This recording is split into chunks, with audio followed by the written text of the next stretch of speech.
আসসালামু আলাইকুম। সংবাদে আপনাদের সবাইকে স্বাগত জানাচ্ছি। আমি ফিরোজ তোহা। শুরুতেই আরবে কেবলস সংবাদ শিরোনাম জানিয়ে দেব এই মুহূর্তে হাতে পাওয়া সর্বশেষ গুরুত্বপূর্ণ আপডেট বাংলা সংবাদ। শুরুতেই জানাবো, ভারতের ছেড়ে দেওয়া পানিতে ভাসল বাংলাদেশের ৮ জেলা।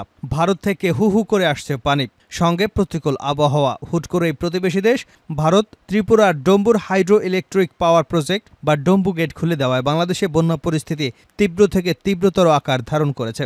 ভারতের ত্রিপুরা রাজ্যে বন্যার পরিস্থিতির অবনতি হওয়ায় কোনো রকম সতর্ক বার্তা ছাড়াই রাতের বেলায় ডম্বুর গেট খুলে দেয় সেখানকার প্রশাসন। আর এ কারণেই বাংলাদেশে এই মহাদুর্যোগের সৃষ্টি হয়েছে। ইতিমধ্যেই বেশ কয়েকটি জেলা পানিতে তলিয়ে গেছে ফসলি জমি, ঘরবাড়ি সহ গবাদি পশু। শেষ আশ্রয়ের খুঁজে মানুষ দিক বিদিক ছোটাছুটি করছেন।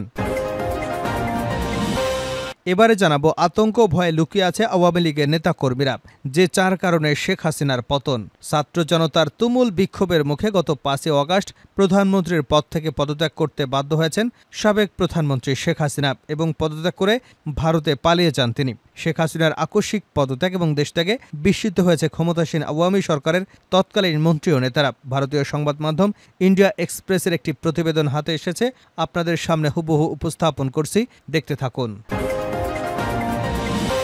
জানাবো ভয়ঙ্কর দুঃসংবাদ, ঢাকা সহ দেশের ১১ অঞ্চলে ৬০ কিলোমিটার বেগে ঝড়ের পূর্বাভাস। ঢাকা সহ দেশের ১১ জেলায় সন্ধ্যার মধ্যেই সর্বোচ্চ ৬০ কিলোমিটার বেগে ঝড়ের পূর্বাভাস দিয়েছে আবহাওয়া অফিস। একই সঙ্গে বজ্র বৃষ্টিও হতে পারে বলে জানানো হয়েছে। এসব এলাকার নদীবন্দর সমূহকে ১ নম্বর সতর্ক সংকেত দেখাতে বলা হয়েছে। এদিকে দেশবাসীর প্রতি জামায়াতের আমিরের বিশেষ বার্তা। দেশের বানভাসী মানুষের পাশে দাঁড়ানোর আহ্বান জানিয়েছেন বাংলাদেশ জামায়াতে ইসলামের আমির ডাক্তার শফিকুর রহমান। বৃহস্পতিবার সকাল ৯টার দিকে নিজের ভেরিফাইড ফেসবুক পেজে তিনি এমন আহ্বান জানান। এবারে জানাবো, বন্যার জন্য ভারতকে দায়ী করে কড়া সতর্কবার্তা সমন্বয়ক হাসনাতের। ভারতের উদ্দেশ্যে তিনি বলেছেন, আপনাদের যখন পানির প্রয়োজন হয় আপনারা পানি দিচ্ছেন না, আবার যখন পানির প্রয়োজনে আপনারা বাঁধ খুলে দিয়ে বন্যায় বাংলাদেশের মানুষকে সংকটের মধ্যে ফেলছেন। যারা আন্তর্জাতিকভাবে বাংলাদেশের সংস্কারকে এবং পুনর্গঠনকে বাধা দিতে চায় তাদের আমরা ফ্যাসিবাদের দোসর হিসেবে চিহ্নিত করতে চাই। এবং সর্বশেষ জানাবো, পবিত্র কোরআনে ভ্লাদিমির পুতিনের চুম্বন। ইউক্রেনের বিরুদ্ধে যুদ্ধে চেচনিয়ার সেনাবাহিনী এবং স্বেচ্ছাসেবকদের প্রস্তুতি দেখতে আকস্মিক চেচনিয়ায় সফর করেন রাশিয়ার প্রেসিডেন্ট ভ্লাদিমির পুতিন। মুসলিম অধ্যুষিত চেচনিয়া রাশিয়ারই একটি অংশ। মঙ্গলবার পূর্ব ঘোষণা ছাড়াই ১৩ বছর পর দেশটিতে পা রাখেন তিনি। এতক্ষণ শিরোনাম শুনছিলেন, এবার বিস্তারিত। প্রিয় দর্শক, আপনি যদি এই চ্যানেলে নতুন হয়ে থাকেন, ভিডিওটি দেখতে দেখতে চ্যানেলটি সাবস্ক্রাইব করে আমাদের সঙ্গে থাকুন। আর এই ভিডিও সম্পর্কে আপনি আপনার মূল্যবান মতামতটি কমেন্ট বক্সে জানিয়ে দিন। আর হ্যাঁ প্রিয় দর্শক, জানিয়ে দিন ভিডিওটি কোথা থেকে দেখছেন। ভারতের পানিতে ভাসল ৮ জেলা। ভারত থেকে হু হু করে আসছে পানি, সঙ্গে প্রতিকূল আবহাওয়া। হুট করে প্রতিবেশী দেশ ভারত ত্রিপুরার Dumbur hydro electric power project বা ডম্বুর গেট খুলে দেওয়ায় বাংলাদেশের বন্যা পরিস্থিতি তীব্র আকার ধারণ করেছে। ভারতের ত্রিপুরা রাজ্যে বন্যার পরিস্থিতির অবনতি হওয়ায় কোনো রকম সতর্কবার্তা ছাড়াই ডম্বুর গেট খুলে দেয় সেখানকার প্রশাসন। আর সে কারণেই বাংলাদেশে এই মহাদুর্যোগ সৃষ্টি হয়েছে। সর্বশেষ ১৯৯৩ সালে এই গেটটি খুলে বাংলাদেশকে ডুবিয়েছিল ভারত। এবার এই গেট ডুবিয়ে দেওয়ায় ফেনী, নোয়াখালী, কুমিল্লা, ব্রাহ্মণবাড়িয়া, চট্টগ্রাম, রাঙামাটি, মৌলভীবাজার, হবিগঞ্জ তথা দেশের উত্তর পূর্বাঞ্চল ভাসছে ওপারের পানিতে। সবচেয়ে ভয়াবহ অবস্থায় দাঁড়িয়েছে ফেনীর ফুলগাজী, পরশুরাম এবং ছাগলনাইয়া উপজেলায়। ফেনীতে এ খবর হাতে আসা পর্যন্ত একজনের মৃত্যুর খবর পাওয়া গেছে এবং একজন নিখোঁজ রয়েছেন বলে জানা গেছে।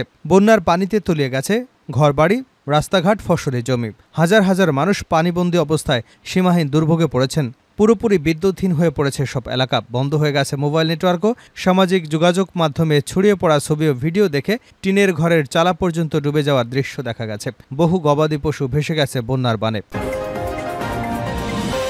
আতঙ্ক ভয়ে লুকিয়ে আছে আওয়ামী লীগের নেতাকর্মীরা, যে ৪ কারণে শেখ হাসিনার পতন। ছাত্র জনতার তুমুল বিক্ষোভের মুখে গত ৫ই আগস্ট প্রধানমন্ত্রীর পদ থেকে পদত্যাগ করে দেশ ছাড়তে বাধ্য হন শেখ হাসিনা। এরপর সামরিক বিমানে করে ভারতে পালিয়ে যান তিনি। শেখ হাসিনার আকস্মিক পদত্যাগ এবং দেশ থেকে বিস্মিত হয়েছেন আওয়ামী লীগ সরকারের তৎকালীন অনেক মন্ত্রী ও নেতা। ভারতীয় সংবাদ মাধ্যম ইন্ডিয়ান এক্সপ্রেসকে এমনটাই জানিয়েছেন তারা। শেখ হাসিনার সরকারের পতনের পর তৎকালীন মন্ত্রী থেকে শুরু করে সংসদ সদস্য, শীর্ষ নেতারা পালিয়ে বেড়াচ্ছেন, আতঙ্ক ভয়ে গোপনে আছেন। আবার বেশ কয়েকজনকে গ্রেপ্তারও করা হয়েছে। আত্মগোপনে রয়েছেন সাবেক মন্ত্রীসহ আওয়ামী লীগের বেশ কয়েকজন নেতাদের সঙ্গে কথা হয়েছে ইন্ডিয়ান এক্সপ্রেসের। তাদের একজন ইন্ডিয়ান এক্সপ্রেসকে বলেন, শেখ হাসিনা আমাদের ছেড়ে গেছেন। আওয়ামী লীগের সূত্র থেকে জানা যায়, তিনি যখন চলে যাবার সিদ্ধান্ত নেন তখন তার মন্ত্রিসভা এমনকি তার ঘনিষ্ঠ মিত্ররাও পুরোপুরি বিস্মিত হয়ে যায়। একজন আওয়ামী লীগ নেতা বলেছেন, আমরা এটি টিভি থেকে জানতে পারি। আওয়ামী লীগের আরেক নেতা বলেন, বিকাল ৩টার দিকে যখন সেনাপ্রধান জাতির উদ্দেশ্যে ভাষণ দিচ্ছিলেন ঠিক তখনই আমরা আমাদের বাড়ি থেকে বের হতে পেরেছি। হাসিনা সরকারের তৎকালীন একজন মন্ত্রী ইন্ডিয়ান এক্সপ্রেসকে বলেন, ধরা পড়লে আমাকে এবং আমার পরিবারকে জ্যান্ত পুড়িয়ে হত্যা করা হতো। শিক্ষার্থীদের বিক্ষোভে যে গুলি ছোড়া হয়েছে এ নিয়ে কয়েকজন নেতা দুঃখ প্রকাশ করেছেন। শেখ হাসিনা আমাদের কথা শুনতেন না বলেও দাবি এই নেতার। তিনি এজন্য আওয়ামী লীগের অভ্যন্তরীণ চক্রকে দায়ী করেছেন। ৪ জনের এই গ্যাং শেখ হাসিনাকে জনবিচ্ছিন্ন করে রেখেছে বলেও দাবি আওয়ামী লীগের এই নেতার। এই ৪ জনের মধ্যে রয়েছেন হাসিনা পুত্র সজীব ওয়াজেদ জয়, সালমান এফ রহমান, ওবায়দুল কাদের এবং তৎকালীন স্বরাষ্ট্রমন্ত্রী আসাদুজ্জামান খান। আওয়ামী লীগের এই নেতা ইন্ডিয়ান এক্সপ্রেসকে আরও বলেন, এই গ্যাং শেখ হাসিনাকে পতনের দিকে নিয়ে গেছে। তিনি এই ৪ জনকে অন্ধবিশ্বাস করতেন এবং অতীতে শেখ হাসিনার যে রাজনৈতিক সত্তা ছিল তা তিনি হারিয়ে ফেলেছেন। আমরা জনগণের ক্ষোভ বুঝতে পারতাম, কিন্তু তিনি আমাদের কথা শোনেননি, এমনটাই বলছেন আরেক নেতা। ঢাকা সহ দেশের ১১ অঞ্চলে ৬০ কিলোমিটার বেগে ঝড়ের পূর্বাভাস। ঢাকা সহ দেশের ১১ জেলায় সন্ধ্যার মধ্যে সর্বোচ্চ ৬০ কিলোমিটার বেগে ঝড়ের পূর্বাভাস দিয়েছে আবহাওয়া অফিস। একই সঙ্গে বজ্রসহ বৃষ্টিও হতে পারে বলে জানানো হয়েছে। এসব এলাকার নদীবন্দর সমূহকে ১ নম্বর সতর্ক সংকেত দেখাতে বলা হয়েছে। বৃহস্পতিবার সকাল ৯টা থেকে সন্ধ্যা ৬টা পর্যন্ত দেশের অভ্যন্তরীণ নদীবন্দরের জন্য দেওয়া আবহাওয়ার পূর্বাভাসে এ তথ্য জানানো হয়েছে। আবহাওয়াবিদ ডাক্তার মোহাম্মদ আব্দুল কালাম মল্লিক স্বাক্ষরিত পূর্বাভাসে বলা হয়েছে, ঢাকা, মাদারীপুর, খুলনা, বরিশাল, পটুয়াখালী, নোয়াখালী, কুমিল্লা, চট্টগ্রাম, কক্সবাজার, ময়মনসিংহ এবং সিলেট অঞ্চলের উপর দিয়ে দক্ষিণ অথবা দক্ষিণ পূর্ব দিক থেকে ঘন্টায় ৪৫ থেকে ৬০ কিলোমিটার বেগে বৃষ্টি অথবা বজ্রসহ অস্থায়ীভাবে দমকা অথবা ঝোড়ো হাওয়া বয়ে যেতে পারে। তাই এসব এলাকার নদীবন্দর সমূহকে ১ নম্বর সতর্ক সংকেত দেখাতে বলা হয়েছে।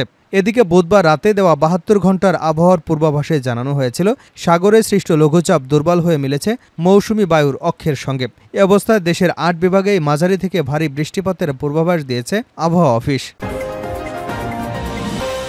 দেশবাসীর প্রতি জামায়াতের আমিরের বিশেষ বার্তা। দেশের বানভাসী মানুষের পাশে দাঁড়ানোর আহ্বান জানিয়েছেন বাংলাদেশ জামায়াতে ইসলামীর আমির ডাক্তার শফিকুর রহমান। বৃহস্পতিবার সকাল ৯টার দিকে নিজের ভেরিফাইড ফেসবুক পেজে এমন আহ্বান জানিয়েছেন তিনি। জামায়াতের আমিরের ফেসবুক স্ট্যাটাসটি আপনাদের সামনে উপস্থাপন করছি।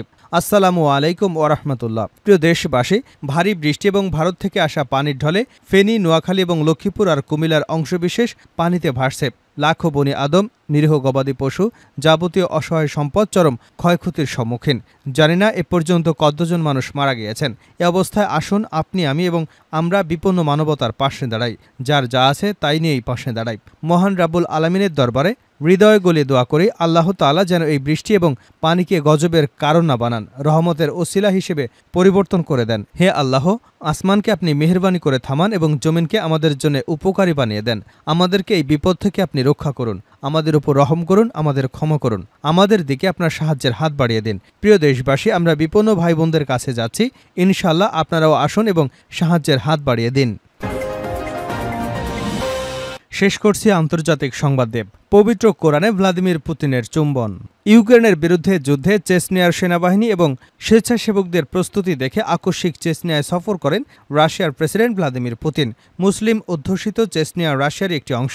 মঙ্গলবার পূর্ব ঘোষণা ছাড়াই ১৩ বছর পর দেশটিতে পা রাখেন পুতিন।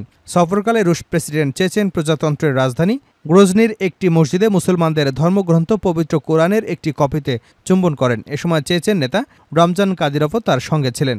কোরআনের এই কপিটি মূলত স্বর্ণখচিত। এটি দেখার পর রাশিয়ার প্রেসিডেন্ট এতে চুম্বন করেন। এরপর রমজান কাদিরভ এবং সালামেজিয়েভ কোরআনকে জড়িয়ে ধরেন, ছবি তোলেন। মুফতি সালামেজিয়েভ হলেন মুসলিম অধ্যুষিত চেচনিয়ার সর্বোচ্চ ধর্মীয় নেতা এবং চেচেন প্রজাতন্ত্রের মুসলমানদের আধ্যাত্মিক প্রশাসনের চেয়ারপারসন।